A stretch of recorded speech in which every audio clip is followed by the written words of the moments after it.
Here to teach us how to make our mental health a priority in 2023 is therapist Jay Barnett. Jay. Thank you, Sherri. Can you tell us why is it so essential to make mental health a top priority?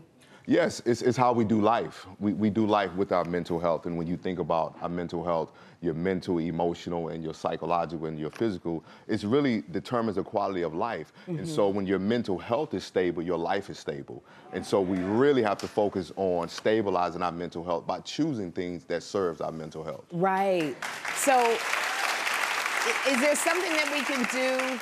Because everybody does the affirmations and a prayer. Is there something that we could do every day to improve our mental health? I think one of the things that we can do is really learning how to check in with ourselves. I think that's so important for us to just stop and take breaks and really check in and says, hey, am I feeling well? You know, am I feeling up to par? Am I feeling like I'm ready for this opportunity? And then if you're not, being able to acknowledge that you're not and give yourself time to get ready. I think the second thing is to create a healthy environment. And really, healthy environment goes beyond your living quarters. It's usually your system of how you socialize. What does your friendship circle look like? And some of us need to remove a lot of, not just toxic people, but toxic behaviors as well. Yeah.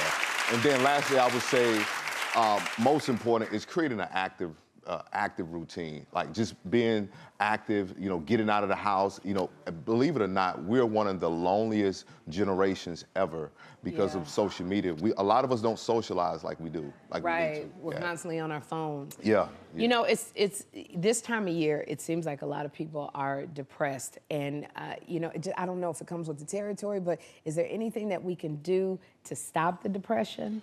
I wouldn't say it. There are some things that are just natural stressors that come with life. I mean, just every day.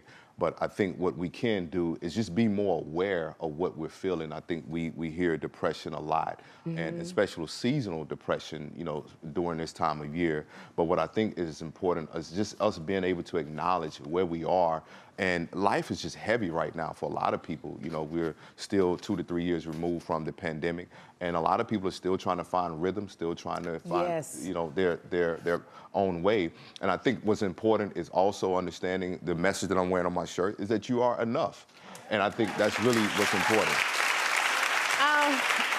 I know what threw me for a loop, it really affected John because he was close to Stephen Twitch Boss. We lost Twitch due to suicide. And we were so shocked, so many people, because Twitch seemed like such a happy person, full of joy. Is there anything we can learn from this?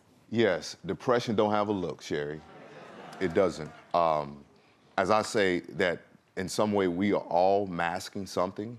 I think sometimes we move from the phones. You know, everyone has a phone and you kind of put a filter on, but sometimes we have filters in our everyday life. And I think one of the challenging things is the high functioning depression, which is actually a thing, which is persistent depression disorder. And I think a lot of times, you know, we're living life, we're doing our thing, and we don't really have time to process.